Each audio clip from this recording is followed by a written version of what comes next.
Bab ke-21. Seharian Darius dihabiskan mengunjungi berbagai perusahaan yang terdaftar di konsorsium REIT, mulai dari berbagai perusahaan papan atas hingga berbagai hotel dan resor mewah, termasuk restoran. Saat hari itu berakhir, Darius sudah sangat kelelahan. Dia memeriksa daftar perusahaan yang dia kunjungi dan hampir pingsan karena syak. Dia bahkan belum mengunjungi 10% dari total perusahaan yang seharusnya dia kunjungi. Jika terus begini, dia akan mati karena kelelahan bahkan sebelum dia selesai mengunjungi perusahaan. Mungkin inilah alasan kakeknya selalu membuntutinya dan mengingatkannya untuk mencari asisten pribadi. Dia tentu saja tidak bisa melakukan hal ini sendirian. Darius sampai di rumah dengan kelelahan dan tersandung ke kamar mandinya. Setelah mandi lama dan makan malam, dia menjatuhkan diri ke tempat tidur dan tertidur. Keesokan paginya Darius bangun dengan segar dan energik. Dia mengambil ponselnya dari meja samping tempat tidur dan memeriksa jadwalnya. Dia hanya punya satu tempat untuk dikunjungi hari ini sebelum dia mengerjakan laporan mingguan perusahaan-perusahaan di bawah konsorsium REIT. Itu adalah satu-satunya restoran bintang 10 di Greenfield Estate, sebuah kawasan terkemuka di distrik tersebut. Meskipun perkebunan itu tidak sekaya Dragon Estate tempat Darius tinggal, namun tetap saja perkebunan itu patut diperhatikan. Darius berdandan dan naik lift ke garasi pribadinya. Ia berdebat selama beberapa detik sebelum memutuskan untuk menggunakan Lamborghini miliknya. Dia masuk ke mobilnya dan pergi. Jarak dari Dragon Estate ke restoran tersebut agak jauh, karena Darius membutuhkan waktu 2 jam untuk sampai ke sana jika ia berkendara dengan kecepatan tinggi. Dia senang dia memiliki mobilnya sekarang. Jika ia masih harus menggunakan sistem transportasi umum, dibutuhkan waktu lebih dari 2 kali lipat waktu yang dibutuhkan sebelum ia sampai ke tujuannya. Darius baru berkendara 10 menit dalam perjalanannya ketika teleponnya berdering. Tanpa memeriksa ID penelepon, dia menghubungkan ponselnya ke sistem Bluetooth mobilnya sebelum menjawab panggilan. "Halo?" kata Darius. "Halo? Ini aku, Alice." Darius menghela nafas ketika mendengar bahwa peneleponnya adalah Alice. Dia telah berjanji untuk mengajaknya berkencan tetapi terus menunda tanggalnya. Dia sangat sibuk karena itu dia belum memiliki kemewahan untuk berkencan dengan Alice. Dia memutuskan untuk mengajaknya berkencan hari ini karena dia punya waktu seminggu penuh untuk dirinya sendiri. Dia tidak tahu kapan dia bisa bebas berkencan lagi. Lagi pula, dia sudah dalam perjalanan ke restoran. Dia bisa menggunakan kesempatan ini untuk mengajaknya jalan-jalan juga. Itu berarti membunuh 2 burung dengan 1 batu. "Kamu ada di mana sekarang?" Darius bertanya pada Alice. Aku di asrama wanita sekarang. Kenapa kamu menanyakan itu?" Darius memeriksa waktu di dashboard mobilnya sebelum menjawab. "Aku akan sampai di sana 30 menit lagi. Bersiaplah, aku akan mengantarmu keluar pada tanggal yang kita sepakati hari ini. Apa kamu tidak keberatan?" Darius bertanya. Ada keheningan singkat sebelum Alice memberikan tanggapannya.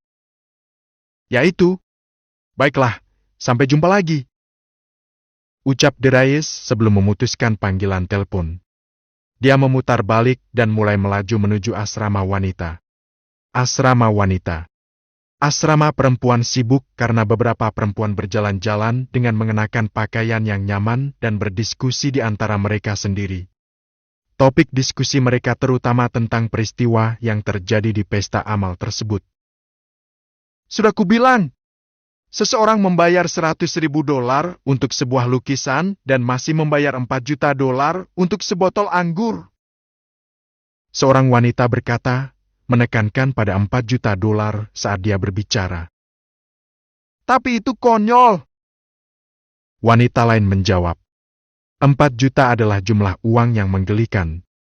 Seberapa kaya seseorang jika membelanjakannya untuk sebotol anggur? "Itu bahkan bukan bagian terbaiknya.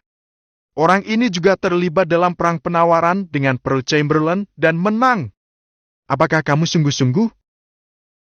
Saat mereka masih berdiskusi tentang peristiwa yang terjadi di pesta amal, sebuah mobil sport yang sangat ramping berhenti di jalan utama dan berhenti tepat di luar pintu masuk hotel. Seketika perhatian semua orang tertuju pada mobil itu. Wow! Mobil yang sangat indah! Wanita yang menceritakan kejadian di pesta amal itu berseru. Aku ingin tahu siapa pemiliknya.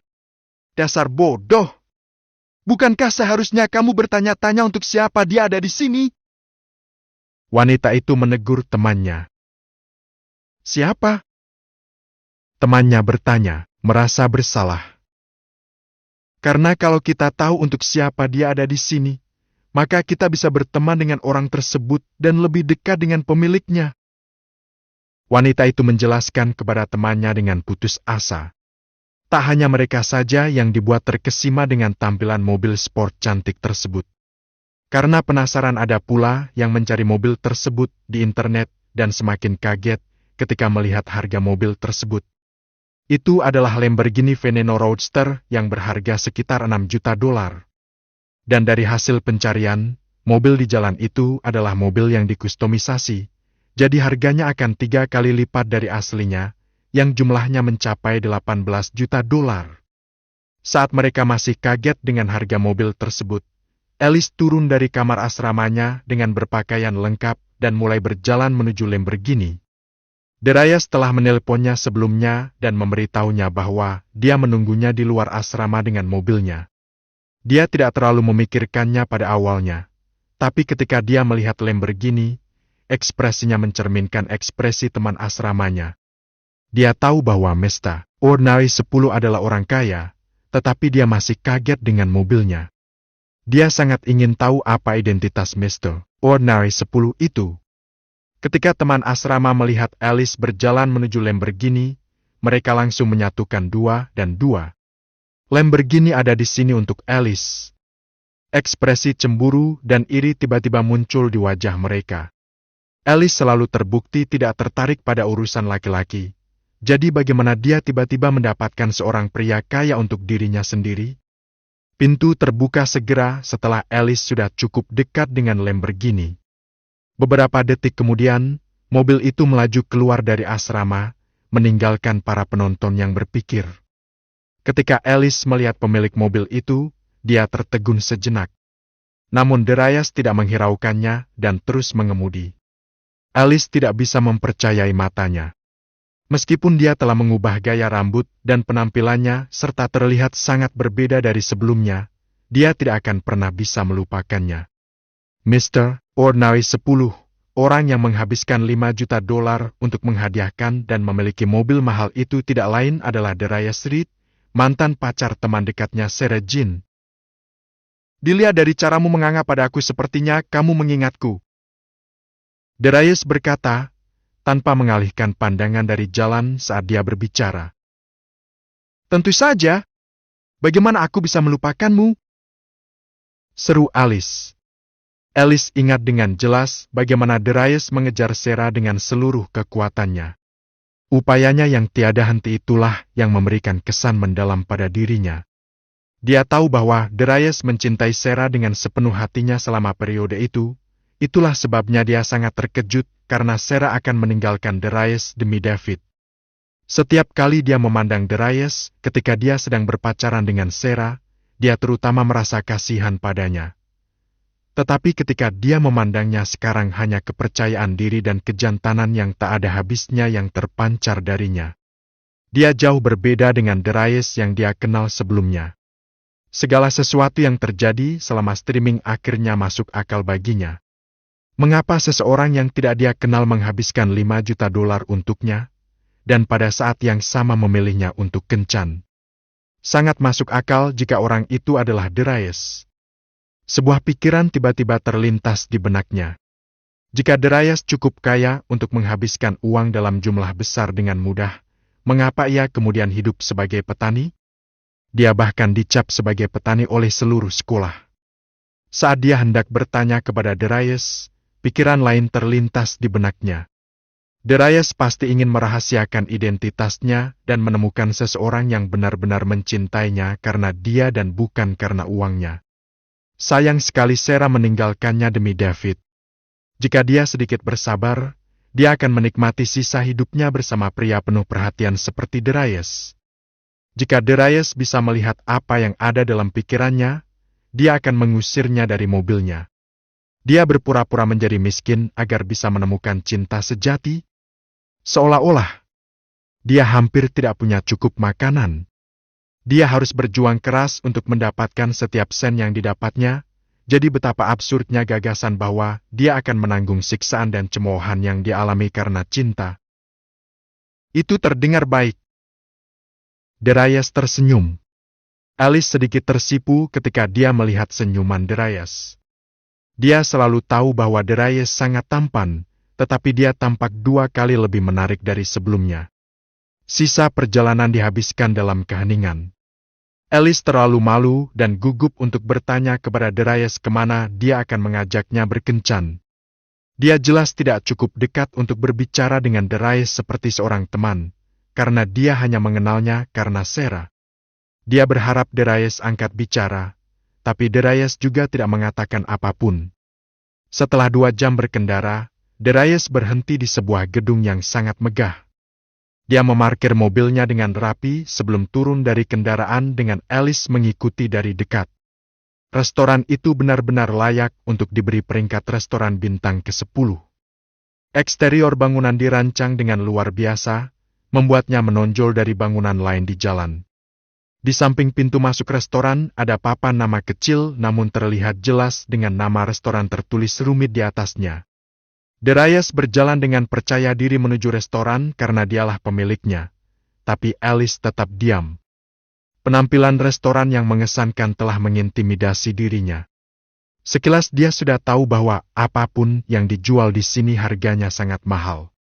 Bahkan setelah mengetahui fakta bahwa Darius sangat kaya, dia masih merasa tidak nyaman makan di tempat seperti ini. Harga makan di tempat seperti ini pasti sangat mahal. Darius baru berjalan beberapa langkah ketika dia menyadari bahwa Alice tidak ada di sisinya.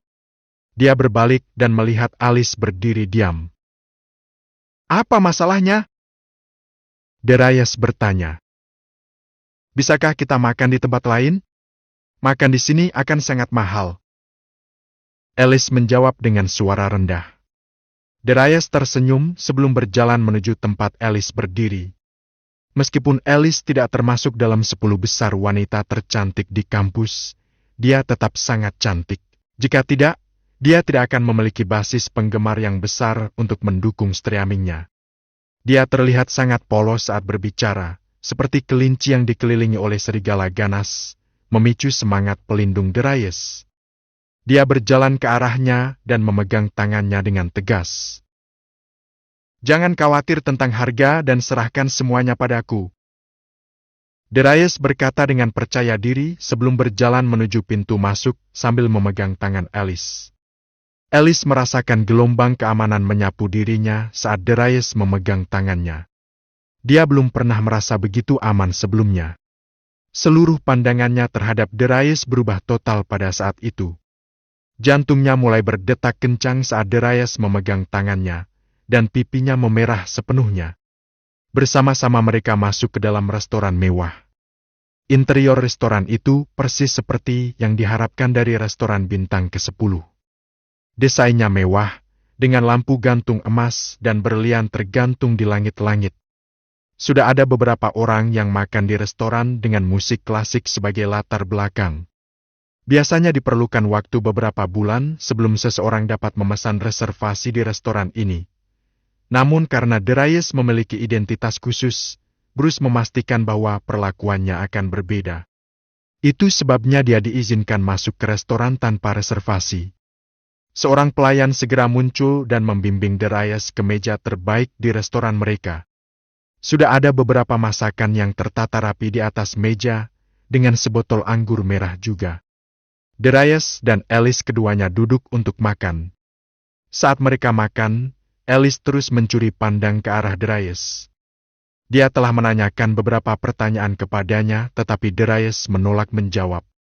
Dia hanya berjanji akan menjawab setelah selesai makan. Jantungnya berdebar kencang setiap kali dia melirik Darius. Darius memperhatikan tatapannya tapi mengabaikannya. Karena tidak punya pilihan, Alice fokus menyelesaikan makanannya. Setelah beberapa menit makan dalam diam, pasangan itu selesai makan.